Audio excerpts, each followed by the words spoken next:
Quero aprender com Jesus. Quero seguir os passos de Jesus. Ele é o amor e eu quero ser também. Ele ensinou que tudo é nada sem amar. Amar sem preconceito, amor sem diferença. Quero aprender a perdoar com Jesus. Eu também não merecia e Ele me perdoou. Somos filhos do mesmo Pai, família de Deus. Vamos viver o amor. Deus é amor. Quero amar a Deus sobre todas as coisas e ao próximo como a mim mesmo. Me importar com a dor do meu irmão, como se fosse minha dor. Aprender a perdoar é o que queres de mim. Que eu viva o amor, que eu viva pra amar.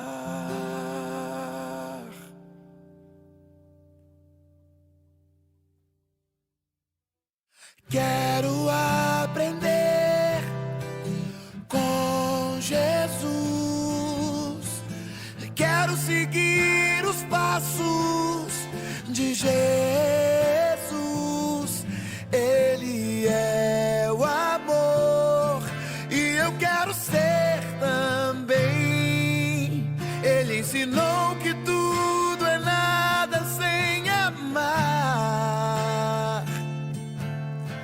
Amar sem preconceito, amor sem diferença. Quero aprender a perdoar com Jesus. Eu também não merecia e Ele me perdoou. Somos filhos do mesmo Pai, família de Deus. Vamos viver o amor. Deus é o amor. Quero amar a Deus sobre todas as coisas e ao próximo como a mim mesmo. Me importar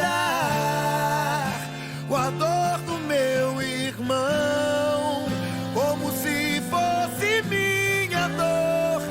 Aprender a perdoar é o que queres de mim.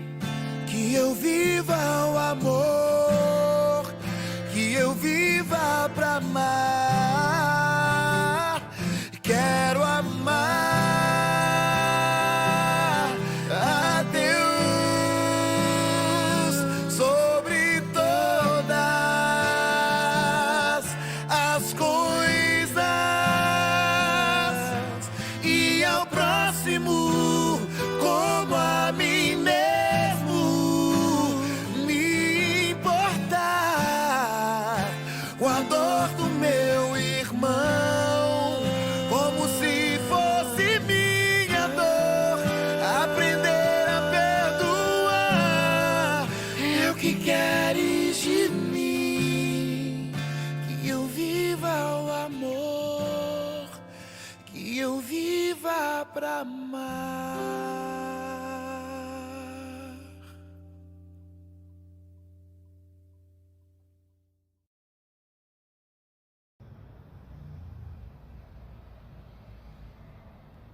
Bom dia, igreja, graça e paz, tudo bem? Um bom domingo a todos. Estamos aqui mais uma vez reunidos na nossa devocional de 40 dias sobre o amor, amor a Deus, amor à igreja e também amor ao próximo. Você tem sido edificado? Você tem sentido Deus te transformar, Deus conceder esse poder de derramar esse amor sobre a sua vida, para você entender e com gestos e ações, amar o diferente, amar o próximo, amar uns aos outros como o novo mandamento que Cristo nos deu. Seguimos, meus irmãos, minhas irmãs, para esse último dia, porque hoje à noite vamos receber mais uma palavra que vai nos direcionar, mas ainda estamos na segunda semana onde nós estamos falando que o amor que nos inspira. Cristo é o maior exemplo e é o amor que nos inspira, e eu estava lendo hoje de manhã o texto que está lá em João capítulo 11. Se você puder abrir, eu quero ler com você João capítulo 11, versículo 35. Mas depois eu te convido para ler o relato inteiro, amém? Todo o capítulo 11. Mas João capítulo 11, versículo 35 diz assim: E Jesus chorou. E Jesus chorou. Irmãos, irmãs, esse texto que eu quero que você possivelmente leia depois, porque é um texto muito lindo, fala que Jesus estava andando entre a multidão e de repente, surge ali alguns empregados de Marta e Maria anunciando, que seu amigo Lázaro, e o texto reforça que Jesus amava muito a Lázaro, que era amigo dele, estava enfermo, muito enfermo. E no primeiro momento, Jesus ele não sai em disparada para, ir ao encontro de Lázaro. Poxa, parece isso tão insensível, né? Se for um amigo nosso, poxa, o que a gente não faria? Mas o texto vai discorrendo e vai mostrando que não se trata de uma falta de fé, de uma falta de sensibilidade, uma falta de empatia. Não é isso, Diz que Jesus ele vai ao encontro de Lázaro 2 dias depois, de que ele foi chamado, ao qual na verdade ele próprio já havia dito que Lázaro já estava morto no texto. E ao chegar naquele lugar, ele chega 4 dias depois, de que Lázaro já estava morto. E é interessante nós pensarmos, meus irmãos, minhas irmãs, que na cultura judaica, para vocês entenderem um pouquinho, a esperança de ressurreição se dava até o 3º dia. Então, depois do 3º dia, passado o 3º dia, todas as esperanças de ressurreição, que Deus poderia ressuscitar alguém dos mortos, acabavam. Então, eles consideravam como uma morte certa, e não haveria mais a possibilidade da ressurreição. E Jesus chega exatamente 4 dias depois. Ou seja, um dia depois da esperança daquele povo todo, na ressurreição. Quando Lázaro e Jesus vai então e dá a ordem para que ele saísse daquele túmulo, ele sai todo, dizem até que o túmulo já estava fedendo e Lázaro sai todo envolto em faixas, o povo fica maravilhado com aquilo. E aí isso responde um pouquinho, que quando Lázaro ele saiu vivo daquele túmulo, isso significa que foi dada uma resposta, ao motivo pelo qual Jesus não se antecipou, não correu, não se desesperou. Jesus controlou as suas emoções, para que o povo, através desse domínio da fé que ele poderia demonstrar com as suas emoções, cresce em Deus, cresce no poder, cresce no Evangelho. Interessante a gente pensar sobre isso, Então Jesus não se desespera, mas isso não mostra uma insensibilidade. Mostra que Jesus tinha domínio sobre os seus sentimentos. Aleluia. Mas ainda fica uma pergunta. Se Jesus ele é tão, ele conseguiu controlar os seus sentimentos ao ponto de não se desesperar, por que ele chorou então quando ele chega perto daquele túmulo? Muitos podem pensar, talvez, que ele poderia ter pensado, e a gente já viu tanta coisa sobre isso, e tanta especulação. É porque ele deve ter sentido a dor que Lázaro sentiu, quando estava enfermo. Alguns outros podem pensar, não, foi pela dor que Maria e Marta tiveram por perder o seu irmão. Alguns podem pensar, sabe, não, Jesus simplesmente demonstrou honestamente os seus sentimentos. Mas a verdade, meus irmãos, minhas irmãs, sabe, nesta manhã que eu queria compartilhar com vocês, ou talvez tarde, ou talvez noite, que não importa a razão. Jesus simplesmente, ele não agiu como ele estivesse acima de tudo, sabe, de toda aquela dor, de todo aquele sentimento. Ele chorou. Ele levou a sério os seus próprios sentimentos. E ele expressou isso tão francamente, né? Porque ele escolheu agir com amor naquela situação. Ele não ficou indiferente. Ele foi honesto. Ao mesmo tempo que Jesus ele conseguiu controlar esses sentimentos quando foi anunciado a enfermidade do seu amigo, quando chegou o momento oportuno, ele demonstrou escancaradamente seus sentimentos. Que coisa, quanta reflexão dá para a gente pensar a respeito disso. E eu estou trazendo isso, meus irmãos, porque quando a gente fala que o amor perfeito, o amor que nós precisamos, como nós tanto vimos, né, no primeiro domingo, é um amor que é uma decisão e não é um sentimento, é porque nós não queremos simplesmente dizer a você que você deve esquecer os sentimentos e agir apenas pela razão. Não, não é isso. Porque nós somos humanos e nós temos sentimentos. Mas eu queria tratar com vocês como exemplo de Jesus, porque nós estamos falando que ele é a nossa maior inspiração, né? Que com frequência Jesus ele é retratado como alguém que está acima de toda dor, acima de todo sofrimento, acima de toda demonstração de sentimentos. E às vezes isso acontece porque não, ele é Deus, então ele tem uma compreensão sobre todas as coisas, ele sabe de todas as coisas que vai acontecer. E isso pode criar em nós equivocadamente, né, um Jesus estranho, um Jesus soberbo, um Jesus que não se compadecia dos outros. Você já parou para ver como que Jesus é retratado nos filmes? Né? Parece que sempre os discípulos em volta e ele meio que flutuando, né? Eu digo flutuando, é lógico que ele não estava flutuando, mas sempre assim, né? Sempre como num patamar superior, né? Sabendo de tudo que vai acontecer, então sempre calmo, sempre com aquela seriedade. Mas quando a gente começa a ler as Escrituras, e detalhe, eu quando digo isso é um perigo para nós, porque parece que quando a gente se identifica com esse Jesus que não demonstra emoção, como muitas vezes os filmes mostram para nós, isso pode trazer sérias consequências para nós, né? É como se a gente fosse ensinado da seguinte forma: quanto mais negarmos os nossos sentimentos, mais parecido com Jesus você será. Não é isso que nós estamos querendo dizer, e não é isso que Jesus quer também de nós, né? Muito pelo contrário, existem vários e vários exemplos que Jesus nos dá, né, acerca de como ele demonstrava sentimento com as pessoas, com as situações em que ele vivia. Eu lembro, por exemplo, em Marcos capítulo 1, onde ele tem uma compaixão assim devastadora, né, por um leproso. Sabe, ele olha para aquele leproso e o texto bíblico diz que ele sentiu uma compaixão, uma dor tão profunda, íntima, que ele teve que socorrer aquele leproso.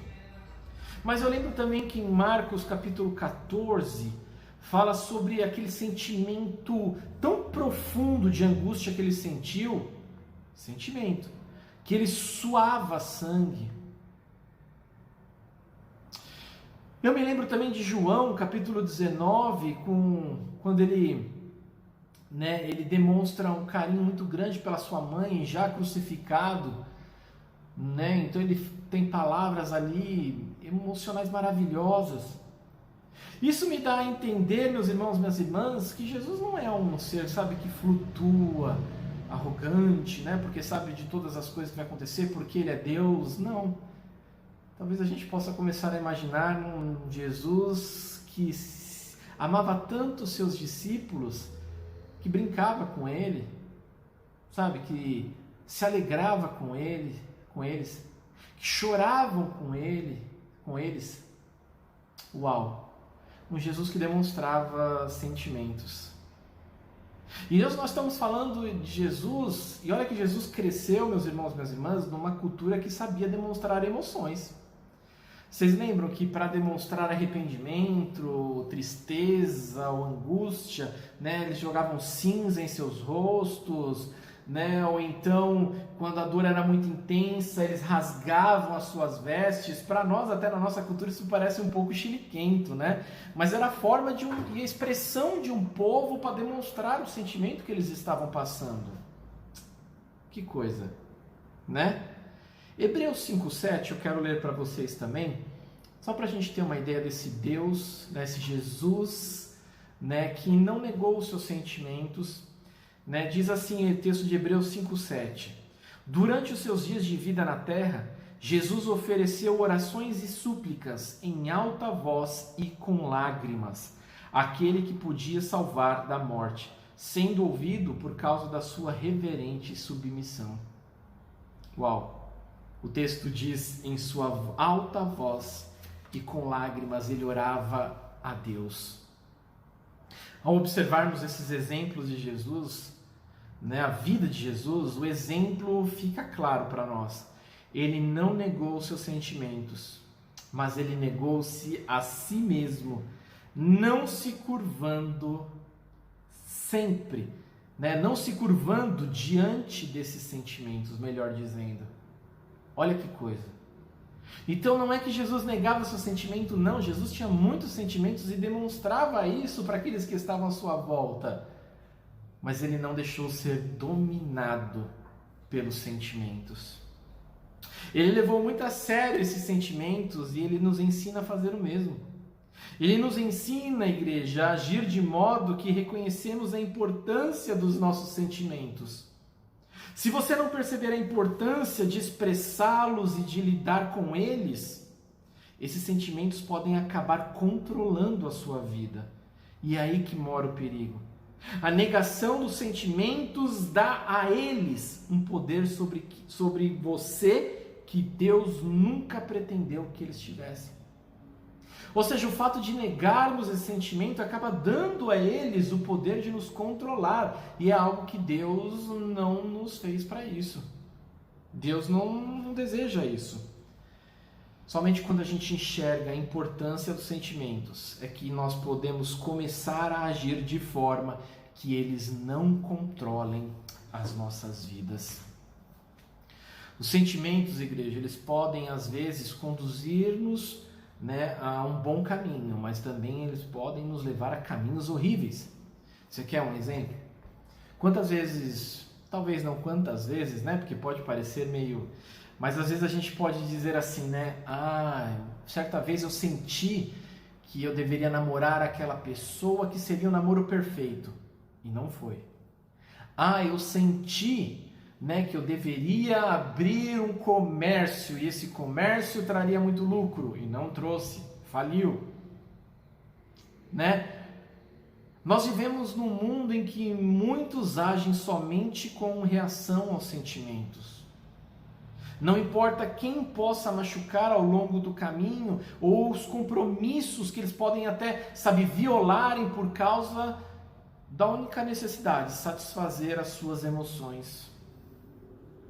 Como reação a essa imaturidade desenfreada, é até fácil pensarmos, igreja, que a coisa certa a fazer é ignorar os sentimentos. Você pode pensar isso, mas tem um probleminha aí. Nós somos humanos, nós somos dotados de sentimentos e estes sentimentos influenciam a nossa vida. Jesus, que era plenamente humano, mas também era plenamente Deus, não ignorou, mas também não foi controlado pelos sentimentos. Ele soube expressar esses sentimentos de maneiras tão maravilhosas, que abriram portas para que as pessoas tivessem fé, para que as pessoas entendessem o seu propósito. Quero terminar contando a história de dois personagens, né, que eu gosto sempre de ilustrar para ficar um pouco mais fácil da nossa compreensão. Dois personagens, eu vou chamá-los de Ernesto, mas eles fazem parte de uma cultura americana. Por isso eu vou chamar de Ernesto para brasileirar um pouquinho. Um era um escritor muito até reconhecido nos Estados Unidos, né, esse Ernesto. e era um rapaz que defendia um estilo de vida, justamente como esse que nós estamos falando, sabe? Que vivesse tudo que tivesse vontade de fazer, né? A sua vida ela foi governada quase totalmente por aquilo, né, que ele tinha vontade de fazer a qualquer momento.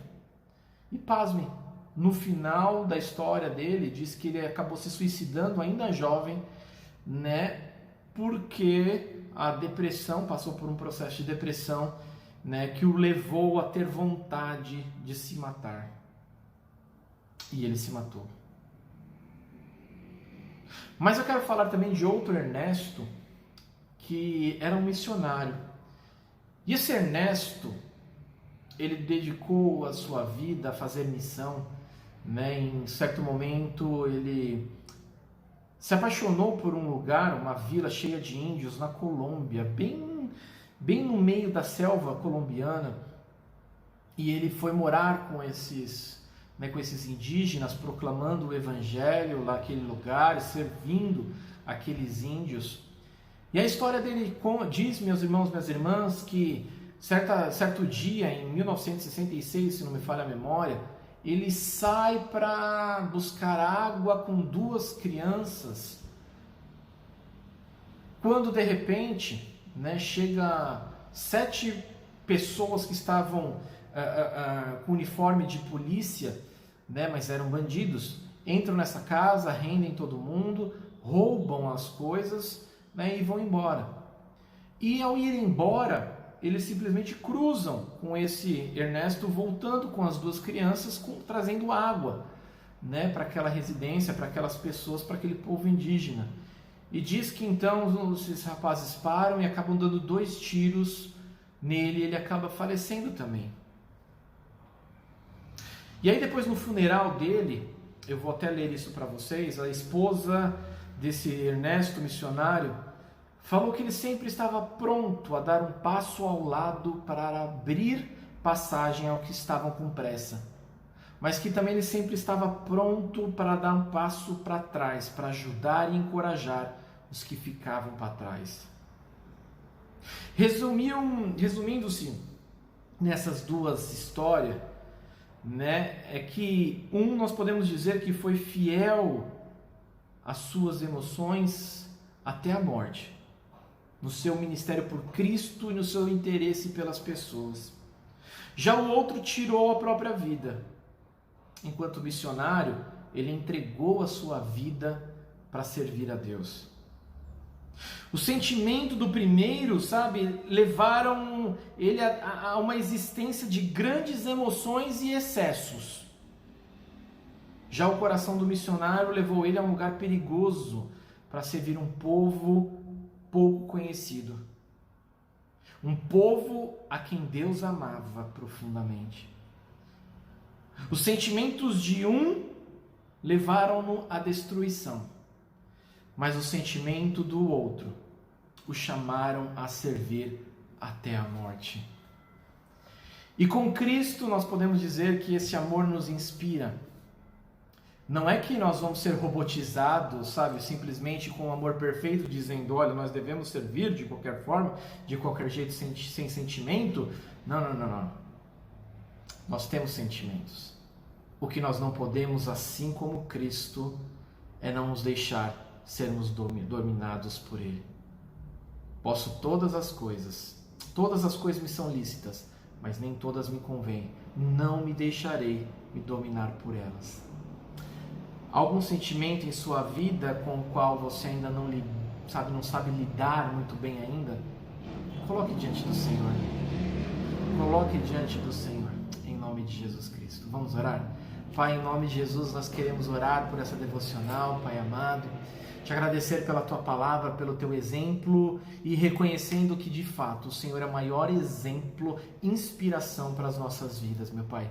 Simplesmente porque não venho demonstrar, Pai amado, que emoções são coisas erradas, emoções não são atos pecaminosos. Não, muito pelo contrário.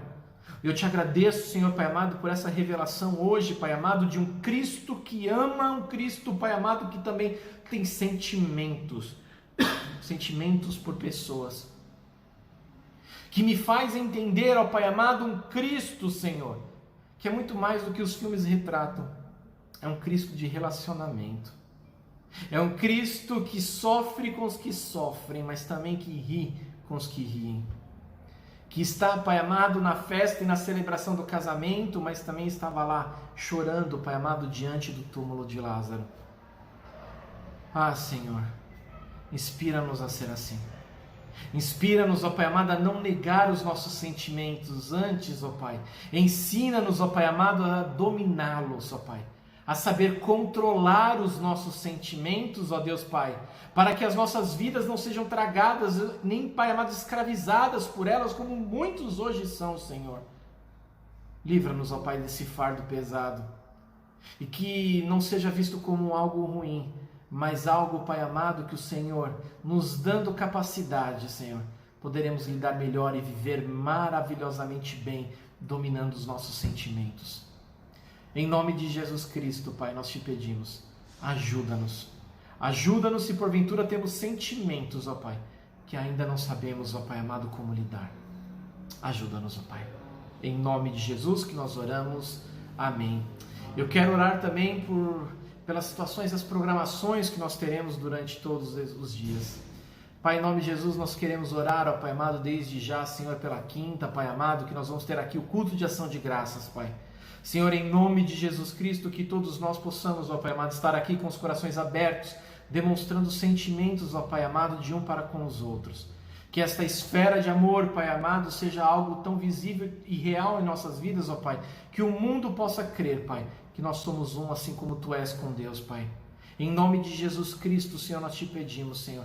Te pedimos que essa mesma esfera, Pai amado, esteja, Pai amado, e faça parte do encontro, da conferência das mulheres no sábado, Pai. E assim prossiga todos os dias, em todas as programações em nossa igreja, em nome de Jesus Cristo que nós oramos e agradecemos. Amém, amém e amém. Amém, meus irmãos. Amém, minhas irmãs. Não esqueçam de clicar aí no sininho para ser avisado quando tiver outro vídeo aqui da nossa devocional. Beijo, fiquem com Deus. Tchau, tchau.